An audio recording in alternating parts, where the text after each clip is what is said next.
सुबह की हल्की धूप में लाल सलवार सूट पहने एक साधारण सी महिला बाजार की ओर बढ़ रही थी। कोई नहीं जानता था कि यह आम दिखने वाली महिला दरअसल जिले की डीएम कविता शर्मा है, जो कविता ने जानबूझकर ऐसा रूप लिया था ताकि कोई उन्हें पहचान ना सके। वह अपनी पुरानी यादों में खोई हुई थी और अचानक सोचा कि क्यों ना आज पुराने दिनों की तरह सड़क किनारे वाले ठेले से अंडे खाए जाएं। थोड़ा आगे बढ़ते ही उनकी नजर सड़क के किनारे एक छोटे से ठेले पर पड़ी। वहां करीब 50 साल की दुबली पतली बुजुर्ग महिला अंडे बेच रही थी। कविता, जो अब उस इलाके की डीएम थी, धीरे धीरे चलते हुए ठेले के पास पहुंची और मुस्कुराकर बोली, दादी 3 ऑमलेट बना दीजिए। बुजुर्ग महिला ने तुरंत मुस्कुराते हुए तवे पर तेल डाला, अंडा तोड़ा और झटपट फूला फूला गर्मा गर्म ऑमलेट बनाकर प्लेट में परोसा। जैसे ही कविता ने पहला कौर लिया, उनके चेहरे पर सुकून और खुशी झलक उठी। बचपन से ही उन्हें अंडों का बहुत शौक था और आज सड़क किनारे का वही साधारण सा ऑमलेट उन्हें पुराने दिनों की यादों में ले गया। लेकिन ड्यूटी और व्यस्त जिंदगी की वजह से उन्हें ऐसा मौका बहुत कम मिलता था। वो चुपचाप ऑमलेट के स्वाद का मजा ले ही रही थी कि तभी अचानक वहां एक इंस्पेक्टर सिपाहियों के साथ आया और वह ठेले के पास रुककर जोर से चिल्लाया, अरे ओ बूढ़ी औरत, जल्दी से पैसे निकाल। अचानक आवाज सुनकर अंडे बेच रही 50 साल की महिला घबरा गई। उसके हाथ कांपने लगे। वह घबराई हुई बोली, साहब अभी तो दिन की शुरुआत है, अभी तक मैंने कुछ कमाया भी नहीं, ग्राहक भी बस अभी आए हैं, शाम को आ जाइए तब दे दूंगी, अभी सच में पैसे नहीं हैं। यह सुनते ही इंस्पेक्टर आग बबूला हो गया। उसने बिना कुछ सोचे समझे उस महिला के गाल पर जोरदार थप्पड़ जड़ दिया। यह नजारा देखकर डीएम कविता का खून खौल उठा। उन्होंने तुरंत आगे बढ़कर सख्त आवाज में कहा, रुकिए इंस्पेक्टर साहब, आप इनसे किस बात के पैसे मांग रहे हैं और क्यों? किस हक से आपने इन्हें थप्पड़ मारा? आपको कोई अधिकार नहीं है किसी गरीब मेहनतकश महिला के साथ ऐसा व्यवहार करने का। इंस्पेक्टर लोकेश ने घूरते हुए कविता से कहा, तुम कौन होती हो बीच में बोलने वाली? तुम बीच में मत पड़ो, तुम्हें पता भी है बात क्या है। ज्यादा बोलेगी तो अभी यहीं गिरफ्तार कर लूंगा, चुपचाप खड़ी रहो। कविता ने गुस्से में आंखें तरेड़ते हुए जवाब दिया, देखिए आप जो कर रहे हैं वह बिल्कुल गलत है। कहीं भी कानून में नहीं लिखा है कि आप गरीबों से वसूली करें। आप इस महिला पर जुल्म कर रहे हैं और इसका अंजाम आपको भुगतना पड़ेगा। सुधर जाइए। यह सुनते ही इंस्पेक्टर लोकेश आग बबूला हो गया। उसने बुरी तरह अपना आपा खो दिया और कविता के गाल पर एक जोरदार थप्पड़ जड़ दिया। थप्पड़ इतना तेज था कि कविता थोड़ा लड़खड़ा गई, लेकिन तुरंत खुद को संभाल लिया। उनकी आंखों में अब गुस्से की ज्वाला थी। उसने चिल्लाते हुए बोला, आपने मुझ पर हाथ उठाया है, अब मैं आप पर एफआईआर दर्ज करवाऊंगी। इंस्पेक्टर लोकेश सिंह हंस पड़ा और धमकी भरे लहजे में बोला, एफआईआर तुझे समझ नहीं आया? अगर ज्यादा बोली तो इतना मारूंगा कि घर तक नहीं जा पाएगी। निकल यहां से, वरना धक्के मारकर भगा दूंगा। इतना कहकर वह फिर से अंडे बेचने वाली बुजुर्ग महिला की ओर मुड़ा। उसने उसका कॉलर पकड़ लिया और चीखते हुए बोला, अबे औरत, ज्यादा होशियारी मत कर, जल्दी से पैसे निकाल वरना तेरा ठेला यहीं सड़क पर तोड़ दूंगा। ये कहते ही इंस्पेक्टर ने गुस्से में ठेले पर एक जोरदार लात मार दी। ठेला उलट गया और सारे अंडे सड़क पर बिखर गए। बेचारी महिला डर के मारे कांप उठी। उसकी आंखों से आंसू छलक पड़े। वह घुटनों के बल बैठकर बिखरे हुए अंडे समेटने लगी और रोते हुए बुदबुदाने लगी, हे भगवान, ये क्या हो गया? तभी इंस्पेक्टर लोकेश सिंह गुस्से में अपना डंडा उठाया और बुजुर्ग महिला की पीठ पर जोर से दे मारा। महिला दर्द से चीख उठी और हाथ जोड़कर गिड़गिड़ाने लगी, साहब मैं सच कह रही हूं, अभी तक कुछ कमाया ही नहीं, शाम को आइएगा, जो भी कमाऊंगी दे दूंगी, प्लीज मुझे मत मारिए, प्लीज माफ कर दीजिए। यह दृश्य देखकर कविता का खून खौल उठा। वह और सहन नहीं कर सकी। गुस्से से आगे बढ़कर बोली, माँ जी, आपको किसी से माफी मांगने की जरूरत नहीं है। ये लोग गरीबों पर जुल्म ढाते हैं और इन्हें जरा भी शर्म नहीं आती। बड़ी मुश्किल से आप जैसे लोग ठेला लगाकर अपना और अपने परिवार का पेट पालते हैं और यह पुलिस वाले आपकी मेहनत की कमाई लूटते हैं। इंस्पेक्टर साहब, अब मैं आपको आपकी औकात दिखाकर ही रहूंगी। इंस्पेक्टर ठहाका मारते हुए बोला, अरे तेरी इतनी हिम्मत, तू मुझे औकात दिखाएगी? तेरी औकात ही क्या है? मेरे सामने जा, अपना काम कर। ज्यादा बकवास करेगी तो इतना मारूंगा कि चलने लायक नहीं बचेगी। इतना कहकर इंस्पेक्टर और उसके साथ खड़े हवलदार हंसते हुए वहां से लौटने लगे। जाते जाते इंस्पेक्टर ने मुड़कर बुजुर्ग महिला को घूरते हुए धमकी दी, शाम को फिर आऊंगा, अगर पैसे नहीं मिले तो न तू बचेगी और न तेरा ठेला, समझ गई। यह कहकर वह लोग वहां से चले गए। कविता तुरंत बुजुर्ग महिला के पास गई और झुककर प्यार से बोली, माँ जी आप ठीक है ना, टेंशन मत लीजिए, आप घर जाइए, इन पुलिस वालों को सबक सिखाना अब मेरा काम है। बुजुर्ग महिला की आंखों से आंसू बह निकले। कांपते हुए स्वर में बोली, बेटा तूने मेरे लिए इतना क्यों किया, मेरे ही चक्कर में तुझे मार पड़ी, तू क्या कर लेगी उनका, वो पुलिस वाले हैं, सालों से हम गरीबों पर जुल्म करते आ रहे हैं, हम कुछ नहीं कर पाए, तू भी कुछ नहीं कर पाएगी, छोड़ दे ये सब। कविता ने गहरी सांस ली। उसकी आंखों में आग और चेहरे पर दृढ़ संकल्प साफ झलक रहा था। नहीं माँ जी, अब बहुत हो गया, आप नहीं जानती मैं क्या कर सकती हूँ, इन लोगों को उनके गुनाहों की सजा दिलवाकर ही रहूंगी, आप फिक्र मत कीजिए, बस घर जाइए और आराम कीजिए। यह कहकर कविता वहां से निकली और सीधा घर पहुंची। घर पहुंचकर सड़क पर हुई सारी बातें उनके दिमाग में घूमने लगी। उनको महसूस हो रहा था कि पानी सिर से ऊपर जा चुका है। यह पुलिस वाले वर्दी की आड़ में भेड़िए बन चुके हैं। अब उन्होंने मन ही मन ठान लिया, अब इन्हें छोड़ना नहीं है। सबसे पहले इस इंस्पेक्टर पर रिपोर्ट दर्ज कराऊंगी और इसे सस्पेंड करवा कर रहूंगी। अगली सुबह कविता ने खुद को बिल्कुल साधारण महिला के रूप में तैयार किया। हरे रंग की सलवार सूट पहनी और बिना किसी पहचान के थाने पहुंच गई। जैसे ही अंदर दाखिल हुई तो देखा सामने लकड़ी के काउंटर के पीछे हेड कांस्टेबल लोकेश सिंह ऊँघ रहा था। उसकी तोंद मेज पर टिकी हुई थी और मुंह से खर्राटों की हल्की आवाज आ रही थी। एक कोने में दो और सिपाही बैठे थे, चाय की चुस्कियां लेते हुए जोर जोर से हंस रहे थे। माहौल देखकर कविता के मन में गुस्सा और दुख दोनों उमड़ पड़ा।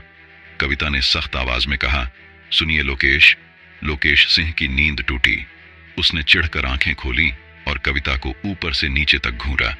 उसकी आंखों में मदद का भाव नहीं बल्कि वही पुरानी घृणा और अहंकार था। इंस्पेक्टर लोकेश सिंह गुर्राया, क्या है इस वक्त, क्या करने आई है यहां? कविता ने शांत लेकिन दृढ़ स्वर में जवाब दिया, मैं यहां रिपोर्ट लिखवाने आई हूं। इंस्पेक्टर लोकेश ने ऊंची आवाज में पूछा, रिपोर्ट किसके खिलाफ और किसके लिए? कविता ने कहा, तुम्हारे खिलाफ, क्योंकि उस गरीब औरत के लिए जिसे तुम लोगों ने सड़क पर अंडे बेचते समय सताया था, और उस मेहनत की कमाई के लिए जिसे तुम लोगों ने लात मारकर सड़क पर बिखेर दिया था, और मैं जब रोकने गई तो मुझे भी मारा। यह सुनते ही लोकेश सिंह जोर से हंस पड़ा। उसकी हंसी में क्रूरता थी। वह बोला, रिपोर्ट तू लिखवाएगी मेरे खिलाफ रिपोर्ट? अरे पगली, यहां इंसाफ नहीं चलता, यहां चलता है लोकेश सिंह का डंडा, चल भाग यहां से, नहीं तो थाने के अंदर कर दूंगा। तभी अंदर के कमरे का दरवाजा जोर से खुला और एक कमल सिंह नाम का एसपी थाने के अंदर आया, जो उसका लंबा चेहरा चौड़ा चेहरा ले खड़ा था, लेकिन उसकी आंखों में इंसानियत की जगह सिर्फ अहंकार और क्रूरता झलक रही थी। उसने कविता को देखा और अपनी मूंछों पर ताव देते हुए गुर्राया, क्या हो रहा है लोकेश? ये कौन लड़की है लोकेश? सिंह ने लापरवाही से जवाब दिया, कुछ नहीं साहब, ये वही है जो उस अंडे बेचने वाली औरत के मामले को लेकर आई है, भगा रहा हूं इसे। कमल सिंह धीरे धीरे कविता के पास आया। उसने उसे ऐसे देखा जैसे वह कोई कीड़ा मकोड़ा हो। उससे पूछा, क्या नाम है तेरा? कविता ने दृढ़ स्वर में कहा, कविता, और मैं यहाँ रिपोर्ट लिखवाने आई हूँ। विक्रम सिंह तुर्शी से हंस पड़ा और बोला, देख हमारे पास फालतू कामों के लिए वक्त नहीं है, सुबह सुबह आकर ड्रामा करने चली आई, चल निकल यहाँ से, वरना इसी हवालात में बंद कर दूंगा। कविता अपनी जगह से हिली नहीं। उसकी आंखों में वही आक्रोश और संकल्प झलक रहा था। यह देखकर विक्रम सिंह का पारा चढ़ गया। उसने गुस्से में कहा, सुना नहीं तूने? इतना कहकर उसने हाथ उठाया और पूरी ताकत से कविता को धक्का दे दिया। कविता सीधे जमीन पर गिर पड़ी। उसके सिर में मेज के कोने से हल्की चोट लगी। एक पल के लिए उसकी आंखों के सामने अंधेरा छा गया, लेकिन दर्द से भी बड़ा था अपमान का घाव। दोस्तों, एक डीएम ऑफिसर जिसके सामने खड़े होने की किसी की हिम्मत नहीं होती, आज एक मामूली एसपी के अहंकार ने उसे जमीन पर गिरा दिया था। कविता के अंदर का गुस्सा अब लावा बनकर उबल रहा था।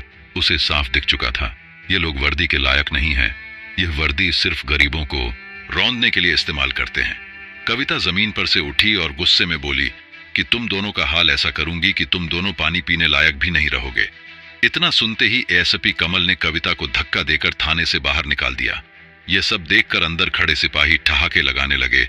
उनमें से एक बोला, देखो देखो, बड़ी आई थी गरीबों की हमदर्द, देखो कैसे सर झुकाकर जा रही है। कविता ने अपमान और गुस्से को भीतर समेट लिया। उसकी आंखों में आंसू तो थे, लेकिन उनमें आग भी थी। उसने मन ही मन कठोर संकल्प लिया, अब इन्हें मैं छोड़ूंगी नहीं। इन सबको उनके किए की सजा ऐसी दूंगी कि वह सपने में भी नहीं सोच सकते। फिर अगली सुबह का नजारा पूरे शहर के लिए हैरान कर देने वाला था। सूरज की पहली किरणों के साथ ही सड़क पर सायरनों की गूंज फैल गई। दो पुलिस जीपें सबसे आगे रास्ता साफ करती हुई चल रही थी। उनके पीछे काले शीशों वाली डीएम कविता की डीएम वाली गाड़ी थी और उसके ठीक पीछे दो और पुलिस वाहन सुरक्षा घेरे में थे। पूरा इलाका सन्नाटे में डूब गया। लोग घरों की खिड़कियों और दुकानों से झांक कर देखने लगे कि आखिर शहर में इतना बड़ा काफिला क्यों निकला है। जैसे ही काफिला थाने के मुख्य दरवाजे पर आकर रुका, गाड़ियों के दरवाजे एक साथ खुले। डीएम कविता पूरी गरिमा के साथ चमकदार बेज रंग की आधिकारिक वर्दी पहने, टोपी सिर पर सटी हुई गाड़ी से उतरी। उनके साथ बड़े बड़े पुलिस अधिकारी दोनों ओर खड़े हो गए। थाने के बरामदे में खड़े वही सिपाही जो कल तक उस पर हंस रहे थे, अब इस नजारे को देखकर मानो पत्थर के बुत बन गए। उनके पैरों तले जमीन खिसक गई, आंखें फटी की फटी रह गईं और होंठ सूखकर एकदम चुप हो गए। एसपी कमल सिंह अपने डेस्क पर बैठा कुछ फाइलें देख रहा था और लोकेश सिंह उसके बगल में खड़ा था। दोनों को जरा भी अंदाजा नहीं था कि आज उनका सबसे बुरा दिन आने वाला है।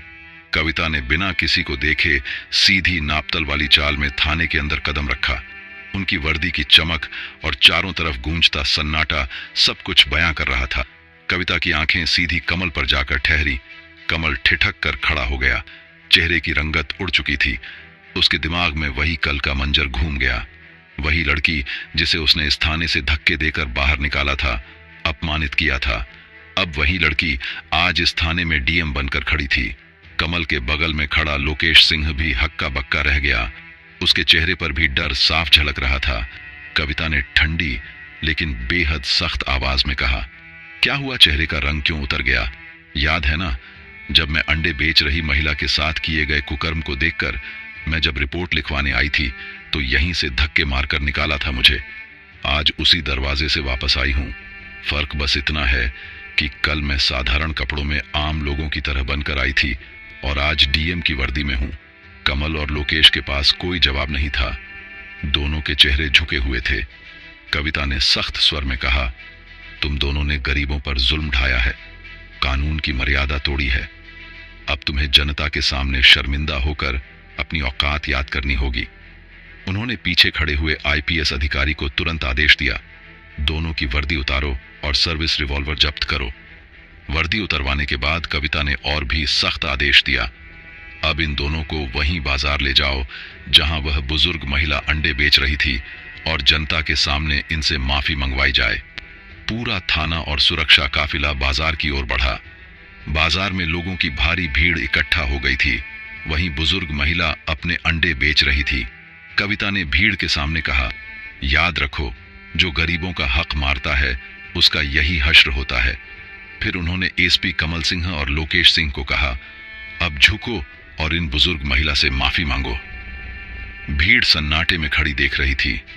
दोनों अपराधियों ने कांपते हाथ जोड़कर संतोष देवी से माफी मांगी, लेकिन सजा यहीं खत्म नहीं हुई। कविता ने अगले ही पल आदेश दिया, अब इन्हें सफेद गंजी और हाफ पट में पूरे बाजार में दौड़ाया जाए। आगे आगे यह दोनों भागेंगे और पीछे पीछे मेरा काफिला चलेगा, ताकि लोग देखें कि सत्ता का दुरुपयोग करने वालों का अंजाम क्या होता है। कुछ ही देर बाद पूरा शहर यह नजारा देख रहा था। आगे आगे कमल सिंह और लोकेश सिंह पसीने पसीने होकर अपमानित दौड़ रहे थे और पीछे पीछे डीएम कविता की शाही गाड़ी और पुलिस अफसरों का काफिला चल रहा था। लोग तालियां बजाकर इस न्याय की मिसाल का स्वागत कर रहे थे। हर कोई यही कह रहा था, सच्चा न्याय हुआ है। गरीबों पर जुल्म करने वालों को उनकी असली औकात दिखाई गई है।